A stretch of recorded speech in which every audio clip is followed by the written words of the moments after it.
अगर एजम्पशन एक करेक्ट है, इसका मतलब है गैसेस कभी भी लिक्विफाई नहीं होंगे, ठीक है ना, क्योंकि उनके बीच में फोर्स ऑफ अट्रैक्शन अगर है ही नहीं तो वो एक दूसरे में अगर आपने लिक्विफाई करने की कोशिश करें तो लिक्विफाई उनको होना है नहीं, ठीक है ना, क्योंकि उनके बीच में कोई फोर्स ऑफ अट्रैक्शन नहीं है प्रेजेंट। तो however we know that gases do liquefy, और गैसेज को लिक्विफाई कब किया जाता है, जब हमें क्या करते हैं, हमें ठंडा करते हैं, ठंडा और ठंडा यानी कि कंप्रेस किया जाता है उनको, तो वो क्या होती है, लिक्विफाई होती है। इसका मतलब है जो एक दूसरे के पास आएंगे तो उनमें क्या जाता है, फोर्स ऑफ अट्रैक्शन पैदा हो जाता है। Also liquid forms are very difficult to compress, और लिक्विड को जो कंप्रेस करना वो क्या है, वैसे भी क्या होता है, बहुत ज्यादा डिफिकल्ट होता है।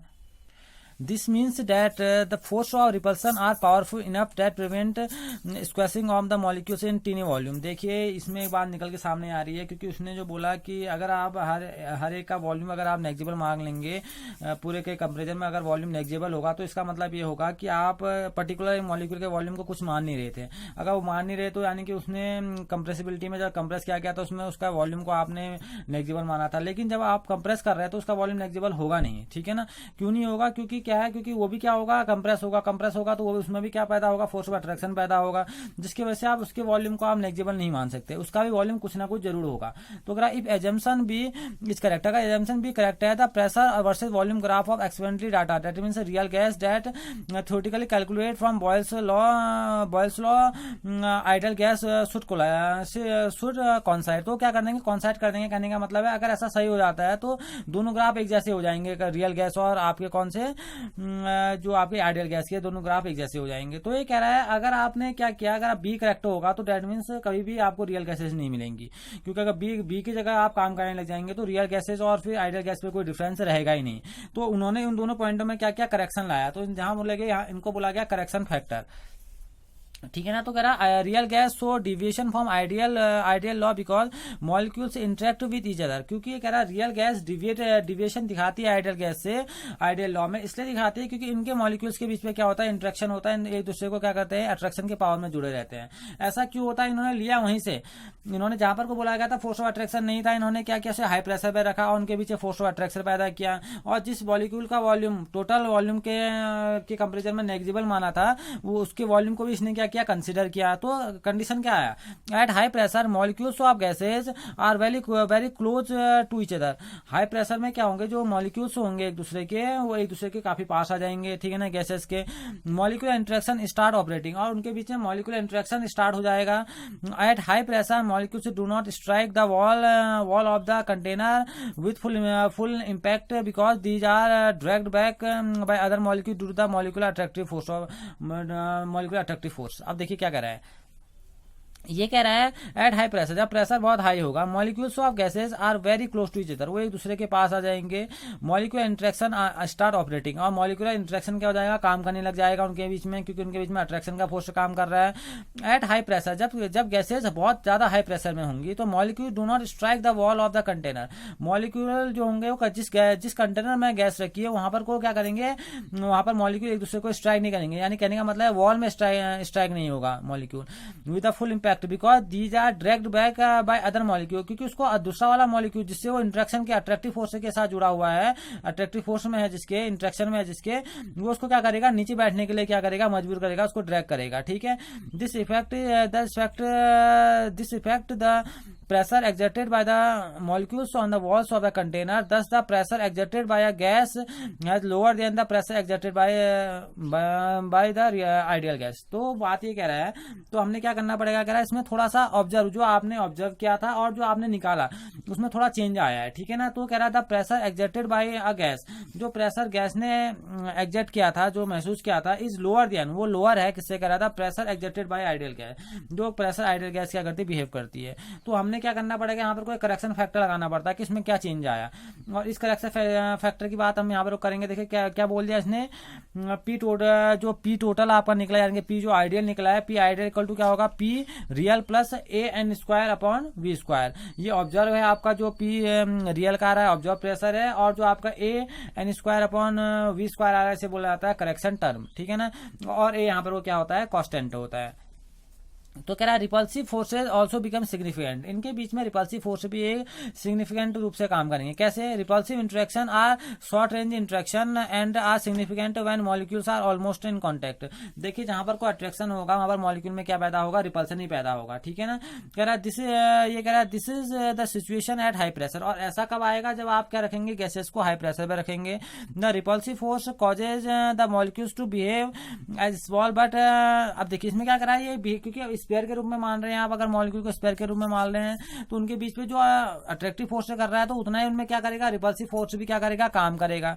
The volume occupied by the molecules also becomes significant because instead of moving in volume we are restricted the volume V minus N B. देखिए कह रहा था वहां उसने जो एक पर्टिकुलर एक मॉलिक्यूल का वॉल्यूम नेग्जिबल माना था, यहाँ पर उस वॉल्यूम को भी कंसिडर किया गया है। तो ये कह रहा है यहाँ पर को उस वॉल्यूम को भी लेंगे तो वॉल्यूम का जो फैक्टर होगा वो चेंज हो जाएगा, वी माइनस एनबी करके आप उस फैक्टर को चेंज कर लेंगे। एनबी क्या है? N b is the approximately the total volume occupied by the molecule themself, यानी कि एक मॉलिक्यूल अपना कितना वॉल्यूम क्या कर रहा है? ऑक्यूपाई कर रहा है, वो है एनबी। और वी क्या आपका टोटल वॉल्यूम है। तो उसने अब किसको कंसिडर किया है? उसने अगर आपने पूरे को निकालना पड़ेगा कि पर्टिकुलर ए का वॉल्यूम कितना है, तो आप क्या करेंगे? V minus n b. तो एनबी क्या है? ये टोटल वॉल्यूम ऑक्यूपाई कर रहा है वो मॉलिक्यूल, एक मॉलिक्यूल देमसेल्फ अपने आप में एक मॉलिक्यूल कितना वॉल्यूम का ऑक्यूपाई कर रहा है, वो है आपका एनबी। वो कह रहा है बी यहाँ पर वो क्या है? कांस्टेंट है आपका। Having taken into account the correction for pressure and volume we can rewrite the equation। तो इस इक्वेशन को, जो हमारी कौन सी इक्वेशन थी? पीवी इक्वल टू एनआरटी, कैसे चेंज होगी? जहां पर को पीवी था आपका, पीवी आप पी को किससे चेंज कर देता? Correction factor P plus a n square upon V square, और वी किसे चेंज हो गया? पीवी किससे हो गया? वी माइनस एनबी, ठीक है ना। और एनआरटी अपनी जगह ही है। तो यहाँ पर करेक्शन फैक्टर किसके लिए आया? एक प्रेशर के लिए और एक वॉल्यूम के लिए। प्रेशर कहां पर को, जब आपने हाई प्रेशर रखा तो उनके बीच क्या पैदा हुआ? अट्रैक्शन फोर्स पैदा हुआ, ठीक है। और जब आपने वॉल्यूम की बात की तो आपने जो पर्टिकुलर वॉल्यूम था एक मॉलिक्यूल्स का, उसको भी आपने कंसिडर किया है, ठीक है ना। तो यहाँ पर कोई करेक्शन फैक्टर आ गए, ठीक। यहाँ ए और बी आपके क्या है? आपके करेक्शन फैक्टर हैं, ठीक है। तो ये कह रहा है इसको बोला जाता है वांडरवाल गैसेस इक्वेशन बोला जाता है, इसे रियल गैस इक्वेशन ही बोला जाता है, ठीक है ना। यहाँ पर को जो इस पर दिख रहा है n is the number of mole of gas, यानी कि एन का मतलब क्या है? कितने नंबर ऑफ मोल है यहाँ पर गैस के, ठीक है ना। और ए और बी जो है आपके, इसको क्या बोला गया? कांस्टेंट बोला गया है। और कौन से कांस्टेंट बोले गए हैं? वांडरवाल कांस्टेंट बोले गए हैं। And the value depends upon the characteristics of gas, और एक गैस की कैरेक्टरिस्टिक्स पर डिपेंड करती है कि गैस कैसी होगी, ठीक है ना। Value of A is measure of magnitude at the intermolecular force of attraction, मैंने बताया आपको, क्योंकि वो प्रेशर के चेंज करने की वजह से आ रहा है। तो ए क्या है आपका? वो मैग्नीट्यूड है इंटरमॉलिक्यूलर फोर्स ऑफ अट्रैक्शन का, ठीक है ना, of the gas and independent of temperature. और टेम्परेचर ऑफ प्रेशर से क्या है? इंडिपेंडेंट है, ठीक।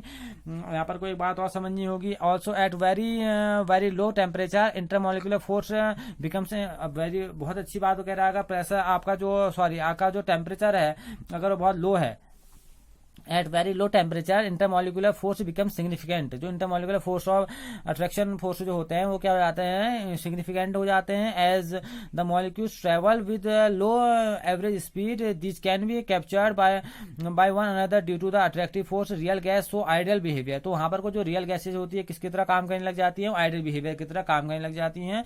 वह तो कहां पर को कह रहा है? देखिए कह रहा है at very low temperature intermolecular force become significant as the molecules traveled with low average speed these can be captured by one another due to the attractive forces real gas so ideal behavior when condition of temperature and pressure are such that the intermolecular force are practically negligible। अगर हम कहीं पर कोई intermolecular force of attraction नेग्जिबल मान लेंगे, that means जो kinetic molecular theory of gases ने बोला था, अगर ऐसा कहीं पर हम रियल गैसेस के लिए बोल देते हैं तो वहां पर जो रियल गैसेस होंगे आइडियल गैसेस की तरह काम करने लग जाएंगी। The real gases so ideal behaviour one pressure approaches zero. कोई भी बहुत इंपॉर्टेंट पॉइंट आ रहा है, कोई भी रियल गैस कभी तभी आइडियल बिहेवियर शो करेगी जब आप उसका प्रेशर किसकी ओर बढ़ रहा होगा? जीरो की ओर बढ़ रहा होगा। जब प्रेशर जीरो की ओर बढ़ रहा होगा उसका मतलब है वहां पर कुछ जो रियल गैसेज है वो कैसा बिहेवियर करने लग जाएंगी? आइडियल बिहेवियर करने लग जाएंगी। इंपॉर्टेंट बात आ रही है यहाँ पर को निकल के, ठीक है ना। The deviation from ideal behaviour can be measure in terms of compressibility factor. इसको कंप्रेसिबिलिटी फैक्टर से भी, इसको जेड से भी इसको हम डिनोट करते हैं, ठीक है ना। तो कह रहा है जो इसका ये जो जेड होता है ये रेशियो होता है पीवी और एनआरटी का रेशियो होता है। तो सिंपल में बोला जाता है Z equal to PV upon nRT. तो इसे बोला जाता है कंप्रेसिबिलिटी फैक्टर। ये बताता है कि ये डिविएशन दिखाता है आपका आइडल बिहेवियर के, उस पर डिविएशन दिखाता है। तो इससे हम कंप्रेसिबिलिटी फैक्टर से इसको बता सकते हैं जेड से। अगर जेड की वैल्यू 1 है, कह रहा फॉर आइडियल गैस जेड की वैल्यू कितनी होती है, 1 होती है किसी भी टेम्परेचर, यानी कि ऑल टेम्परेचर और प्रेशर। जो जेड की वैल्यू होगी 1 होगी। अगर जेड की वैल्यू 1 है डेट मीन से क्या होगी, आइडियल गैस होगी। Because PV equal to nRT, PV equal to nRT से क्या लिया गया, अगर पीवी इक्वल टू एनआरटी की वैल्यू आप देख रहे हैं अगर 1, यानी कि जेड की वैल्यू 1, इसका मतलब है आइडियल गैस है। The graph Z versus P भी स्ट्रेट लाइन। आप जब भी जेड और पी के बीच पे ग्राफ खींचेंगे प्रेशर के बीच पे, तो वो हमेशा स्ट्रेट लाइन आएगा। इसका मतलब ही यही है कि जो आपकी गैसेज है वो क्या है, आपकी आइडियल गैसेज की बात आ रही है। For gases which deviate from ideally, जो आइडियल गैसेज डिविएट कर रही है, ठीक है ना, वैल्यू ऑफ जेड डिविएट की, उसकी वैल्यू भी क्या होगी, जेड की वैल्यू भी डिविएट करेगी 1 से, ठीक है ना। वो क्या होगी, at very low pressure all gases सोन। देखिए यहाँ पर को दिखा रहा है आपको, यहाँ पर ये आइडियल है, देखिए कोई नीचे की ओर है CO2 CH4 ये, और कुछ क्या ऊपर को है, यानी कि ये आइडियल नहीं है, ठीक है ना। आइडियल गैसेस के रेस्पेक्ट में क्या कर रही है, बिहेव चेंज कर रही है। और किसकी ये, आप ये बिहेव को किससे चेंज कर रहे हैं, आप कर रहे हैं compressibility factor PV upon NRT से हम जेड बोलते हैं। और ये किसके बीच पे है ग्राफ, जेड और पी के बीच पे, तो ये डिविएशन को दिखा रहा है, ठीक है ना। और वहां पर को जेड भी क्या हो जाएगा, डिविएट हो जाएगा। तो कह रहा है at very low pressure all gases having, अब यहाँ पर जो जेड की वैल्यू होती है वो क्या हो जाती है, वो ग्रेटर देन या लेस देन 1 होगी, ठीक है ना। तो कह रहा है behave as the ideal gas at high pressure all the gases having Z is greater than 1। जब हाई प्रेशर में होती है सभी गैसों की वैल्यू क्या आती है, उसका कंप्रेसिबिलिटी फैक्टर क्या होता है, जेड क्या हो जाता है, जेड की वैल्यू 1 से ज्यादा हो जाती है, Z is greater than 1। And these are more difficult to compress, और ऐसी गैसों को कंप्रेस करना बहुत ज्यादा डिफिकल्ट हो जाता है जब जेड की वैल्यू क्या हो जाती है, 1 से ज्यादा हो जाती है। Eight intermediate pressure most gases, और जब इंटरमीडिएट प्रेशर होता है तो जेड की वैल्यू क्या आती है, 1 से कम हो जाती है। 10 gases so ideal behaviour when the volume occupied is large so that the volume of the molecules can be neglected. वहां पर को आप क्या कर लेते हैं, वॉल्यूम को आप नेग्लेक्ट कर लेते हैं। सिंगल आप टोटल वॉल्यूम के रेस्पेक्टिव में सिंगल मॉलिक्यूल के वॉल्यूम को आप क्या कर लेते हैं, नेग्लेक्ट कर लेते हैं। इसका मतलब है अब वो रियल गैस क्या हो गई, आइडियल गैस हो गई। तो जब जेड की वैल्यू आप क्या कर सकते हैं, हम जेड इक्वल टू 1 होगा तब ऐसा होगा। अगर जेड की वैल्यू 1 से ज्यादा है या 1 से कम है तो वहां पर को जो केसेस आते हैं अलग से निकल के सामने आते हैं, ठीक है ना। तो in other words the behaviour of the gas becomes more ideally when pressure is low. जब प्रेशर लो होता है तो रियल गैसेस भी किसी तरह काम करने लग जाती हैं, आइडियल गैस की तरह काम करती हैं। प्रेशर लो होना चाहिए, ठीक है ना। Up to what pressure a gas will follow the ideal gas law depends upon nature of the gas and its temperature. वो डिपेंड करता है उसका टेम्परेचर कैसा है या उसका प्रेशर कैसा है, उस चीज में रखी गई है। The temperature at which a real gas obey ideal gas law, एक ऐसा टेम्परेचर जिसमें जो रियल गैसें होती है वो किसकी तरह बिहेव करने लग जाती हैं, आइडियल गैसेस की तरह बिहेव करने लग जाती हैं, तो उसको बोला जाता है बॉयल टेम्परेचर या बॉयल पॉइंट बोला जाता है। ओके, तो आपका बॉयल टेम्परेचर क्या है, वो सीधी सी बात है, temperature at which a real gas obey ideal gases law. ऐसा टेम्परेचर जहां पर को real gases ideal gas law को फॉलो करने लग जाएं, ठीक है ना। और किसके रेंज में, एप्लीकेबल रेंज ऑफ प्रेशर का, एक प्रेशर की एक रेंज दी रहेगी, उस रेंज में क्या करें, वो रियल गैस से आइडियल गैस इक्वेशन को फॉलो करने लग जाए, तो उसे बोला जाता है बॉयल टेम्परेचर या Boyle point. Boyle point of a gas depends upon the nature, ये डिपेंड करता है नेचर पर, जो आपकी गैस है वो उसका नेचर पर डिपेंड करेगा, उसका नेचर कैसा है। अबव दियर बॉयल पॉइंट यानी कि बॉयल टेम्परेचर से ऊपर real gas show positive deviation, real gases कैसा डिविएशन दिखाती है, पॉजिटिव डिविएशन दिखाती है आइडियल बिहेवियर से। And the Z value are greater than 1, और जेड की वैल्यू क्या हो जाती है, 1 से ज्यादा हो जाती है। The force of attraction between the molecules are very feeble below Boyle temperature, Boyle temperature से नीचे की ओर आएंगे real gas first show decrease, वो पहले डिक्रीज होगा, उसकी वैल्यू नीचे की ओर आएगी, यानी कि जेड की वैल्यू क्या होगी, लेस देन 1 यानी कि 1 से कम हो जाएगी। लेकिन उसके बाद वो क्या, उनमें क्या हो जाता है, इंक्रीज होने लग जाती है वैल्यू, जैसे मैंने आपको दिखाया था फर्स्ट ग्राफ पीवी और पी के बीच में, तो वैसा ये प्लॉट है, या आपने देखा था जेड और पी के बीच में, तो वही इस चीज को बता रहा है, ठीक है ना। तो कह रहा है on further increase pressure the value of Z increase, और जैसे ही प्रेशर आप इंक्रीज करेंगे जेड की वैल्यू भी इंक्रीज हो जाएगी, ये आपने पहले ही पढ़ा था। और जैसी वही बात है यहाँ पर वो कह रहे हैं एक्सप्लेनेशन, जो ऊपर का एक्सप्लेनेशन है ये क्या बता रहा है, ये बता रहा है at low pressure and high temperature, अगर लो प्रेशर किया जाए और टेम्परेचर हाई किया जाए जो गैसें हो जाती हैं वो आइडियल हो जाती हैं। अगर रियल गैसेज में प्रेशर लो कर दिया जाए, टेम्परेचर को हाई कर दिया जाए, इससे क्या होगा, जो आपकी गैसेज होंगी वो किसकी तरह बिहेव करेंगी, वो आपकी आइडियली बिहेव करने लग जाएंगी। These condition are different for different gas, ये कंडीशन हर एक गैस के लिए क्या होती है, अलग अलग होती है, ठीक है ना। तो यहाँ पर वो दिखा रहा है आपको जेड कंप्रेसिबिलिटी फैक्टर दिखा रहा है, पीवी अपॉन एनआरटी है रियल गैस के लिए दिखा रहा है, और रियल गैस के मैं आपको बता चुका हूँ क्या होने वाला है यहाँ पर को। तो यहाँ पर को आप रख सकते हैं इसकी वैल्यू की एनआरटी अपॉन पी, पुटिंग इस वैल्यू की यहाँ पुट करें तो V real upon V ideal ये दिखा रहा है, वॉल्यूम के एस्पेक्ट में आपको दिखा रहा है। तो कह रहा है इक्वेशन, अगर इस इक्वेशन को अगर आप देखेंगे तो ये कह रहा है कंप्रेसिबिलिटी फैक्टर दिखा रहा है, ये actual molar volume of gas and to the molar volume of it, यानी कि आइडियल गैस तो आइडियल ही है, और जो ऊपर यानी कि ऑब्जर्व कह सकते हैं आप इसको, ये ऑब्जर्व है आपका, जितनी आप ऑब्जर्व करेंगे आपको दिया हुआ रहेगा, ठीक है, गिवन, क्योंकि ये तो आइडियल है ना, ये तो कोई चेंजेबल नहीं होगा, यहाँ ये ऑब्जर्व कर सकते हैं आप इसको आप एक्सपेरिमेंटली निकाल सकते हैं। तो ये कह रहा है compressibility ratio the actual molar volume of a gas to the molar volume it where the ideal gas at all temperature and pressure. आप जानते हैं आइडियल गैस तो टेम्परेचर और प्रेशर की कोई भी कंडीशन होगी वहाँ पर जेड की वैल्यू कंप्रेसिबिलिटी फैक्टर की वैल्यू क्या होती है 1 होती है। तो ये आपका क्या था, ये आपके थे वन डर वाल इक्वेशन था। यहाँ हमने क्या पढ़ा, यहाँ हमने पढ़ा वन डर वाल इक्वेशन के बारे में पढ़ा, वहाँ कैसे उनके बीच में चेंज होता है, बॉयल्स टेम्परेचर क्या होता है, ठीक है ना, और कौन सी कंडीशन रखी जाए यहाँ पर कोई रियल गैसेज आइडियल गैसेज की तरह काम करने लग जाए, तो सारी बातें यहाँ पर को निकल के आ गई हैं, ठीक है ना। तो ये आपका आज का टॉपिक था, इसे पढ़िए घर में, बहुत लंबा टॉपिक था ये। जब पढ़ेंगे इसको 1-2 टाइम पढ़ेंगे तब ये चीजें समझ में भी आएंगे, इसे ग्राफिकली समझने की कोशिश कीजिए, बहुत ईजी है, ठीक है ना। और जो इसका नेक्स्ट टॉपिक है लिक्विफिकेशन ऑफ गैस, वो इस बार सिलेबस से हट चुका है, तो अपने हम नेक्स्ट टॉपिक की बात अगले टॉपिक में करेंगे। Okay, thank you.